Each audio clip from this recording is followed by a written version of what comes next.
Halo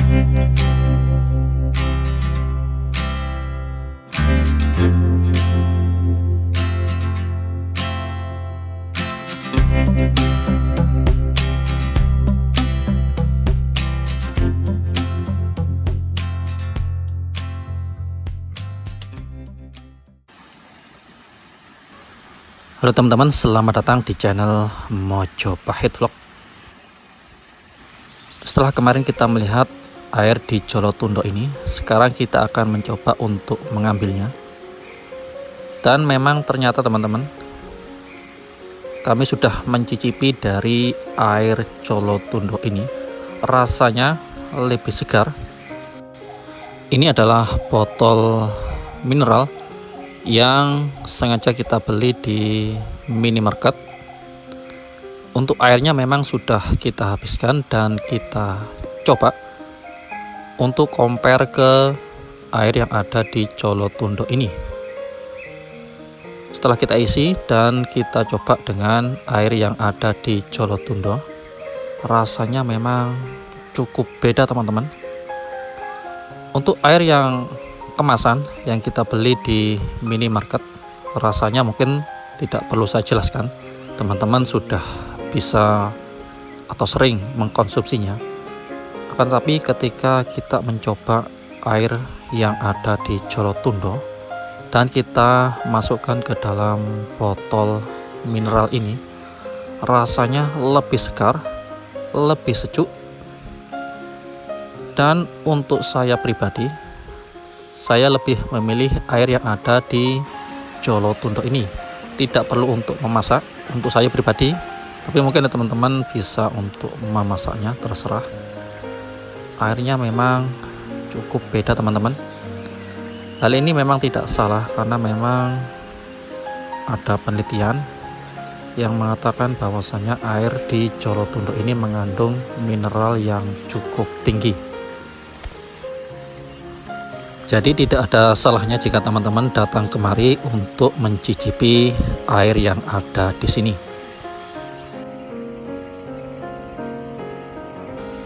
Di halaman petitaan Jolotundo ini kita bisa lihat tersebar reruntuhan struktur dari batu andesit.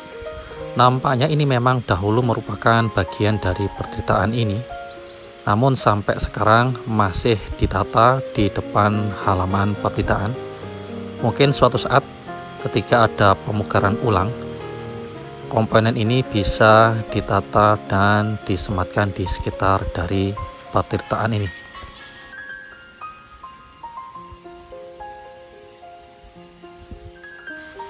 Di depan ini ada struktur dari batu andesit, bentuknya cukup unik. Ada yang menduga bahwasanya ini adalah bagian dari kemuncak bilik Garuda yang diletakkan di sisi halaman petitaan ini. Menurut peneliti dan arkeolog senior Agus Aris Munandar, selama penelitiannya beliau menyatakan bahwasanya sebenarnya petitaan Jolotundo ini mempunyai cakupan dan luasan yang memang cukup besar. Ada 3 teras di sini. Namun yang tersisa hanya teras yang pertama. Untuk teras kedua dan ketiga sudah lenyap. Mungkin batu-batu andesit ini adalah bagian dari struktur-struktur tersebut yang sengaja diletakkan di sini. Memang masih membutuhkan penelitian lebih lanjut, di manakah sebenarnya struktur batu andesit ini harus diletakkan. Dan yang tersisa dan kita kunjungi ini adalah teras yang pertama, teras paling utama dan paling sakral di tempat ini.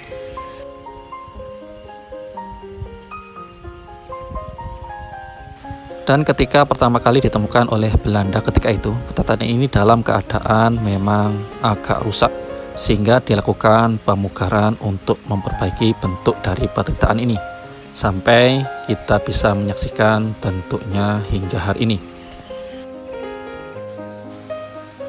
Ini adalah temuan lepas yang ada di petitaan Jolotundo, ditempatkan di ruangan khusus di sini. Sebagian memang telah rusak. Di atas sana itu ada arca. Menurut keterangan ini adalah arca Bima. Namun seperti yang kita lihat kondisinya memang rusak.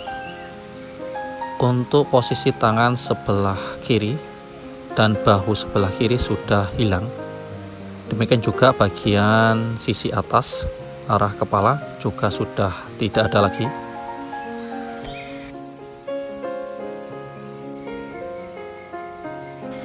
Di bawahnya juga arca-arca banyak yang kondisinya sudah aus.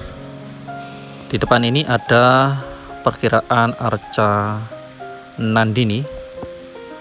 Namun memang seperti yang lain, mayoritas memang sudah tidak terlihat bentuk aslinya, termakan usia.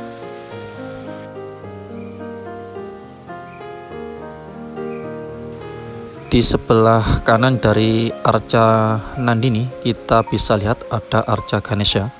Lagi-lagi kondisinya memang tidak terlalu bagus, tidak terlalu kentara bentuknya.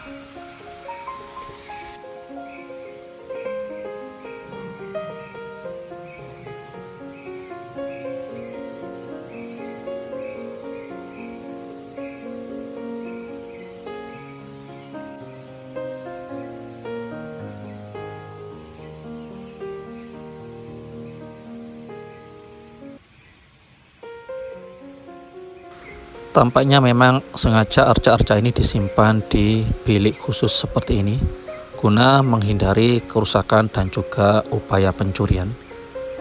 Karena memang banyak peninggalan-peninggalan purbakala mengalami kerusakan dan juga aksi pencurian. Oleh karena itu di tempat ini ditempatkan di ruangan khusus seperti ini.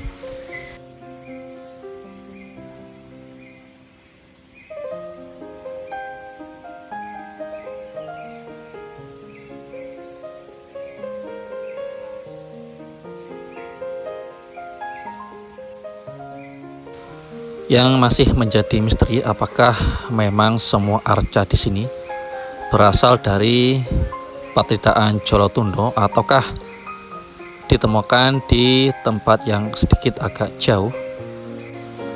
Tapi seperti yang kita bilang di awal, memang mayoritas keadaannya sudah tidak terlalu bagus. Banyak keausan di sekitar arca yang ada di sini.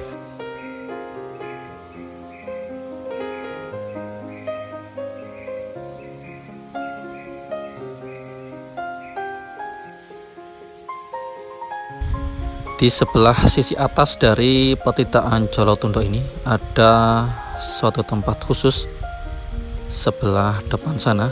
Coba kita akan menuju ke sana. Kita akan lihat secara lebih dekat lagi.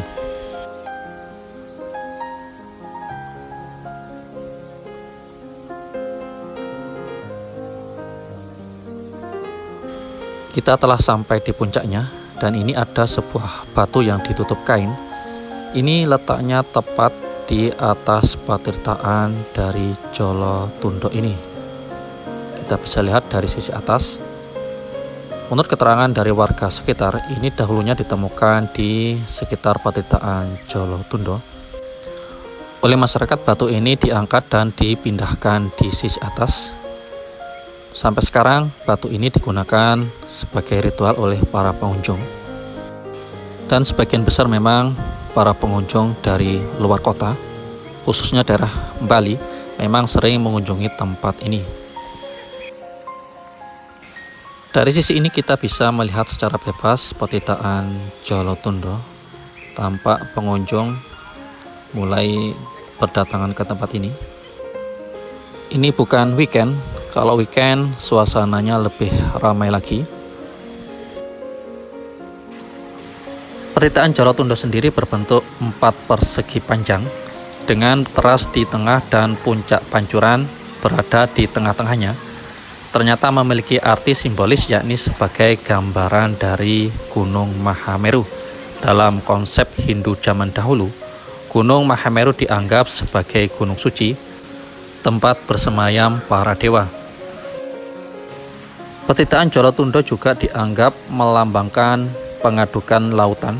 Dalam cerita Amarta Mantana, yang menceritakan proses mendapatkan air suci dengan menggunakan Gunung Mahameru yang dililit oleh ular Batara Wasuki.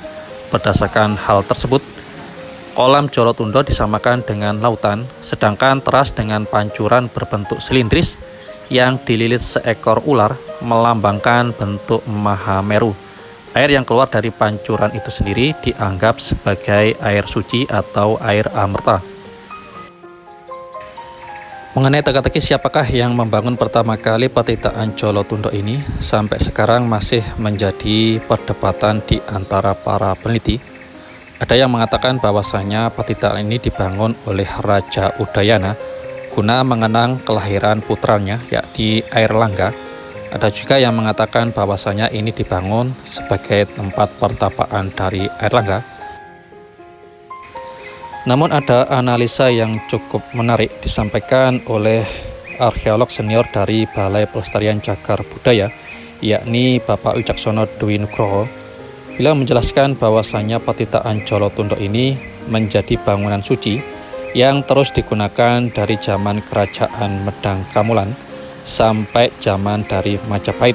Sedangkan kawasan Pawitra di Gunung Penanggungan ini diperkirakan sudah ada sebelum Pusindok memindahkan kekuasaannya dari Jawa Tengah ke Jawa Timur pada tahun 929 Masehi.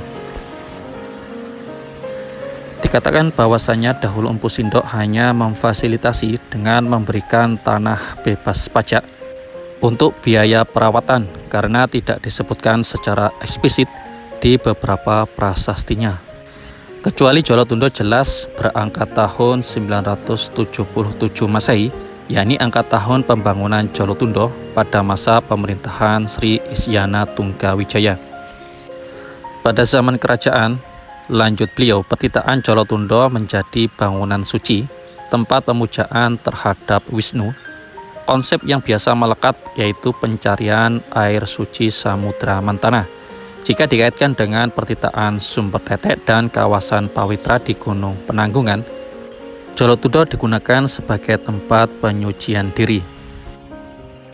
Jadi alurnya adalah pertitaan Sumber Tetek untuk menyucikan diri sebelum ritual di Pawitra. Setelahnya menyucikan diri di pertitaan Jolotundo. Juga ada pahatan kata gempeng yang artinya melebur dosa-dosa dan juga kesalahan. Hanya saja pada masa lalu, petitaan Jolotundo ini bukanlah tempat ritual masyarakat umum atau masyarakat biasa maupun kaum bangsawan. Tetapi petitaan ini menurut beliau adalah dibangun khusus untuk memfasilitasi para resi atau para petapa. Kaum resi pada zaman itu sebagai tokoh keagamaan yang cukup berpengaruh. Bahkan dalam beberapa prasasti, raja ditasbihkan oleh para resi. Jadi sebagai imbal baliknya, para raja membangunkan para resi tersebut pertitaan untuk bersuci seperti pertitaan Jolotundo ini. Demikianlah teman-teman informasi mengenai keberadaan pertitaan Jolotundo ini. Semoga informasi ini bisa bermanfaat untuk kita semua dalam upaya untuk terus melestarikan peninggalan-peninggalan di Nusantara ini. Rahayu.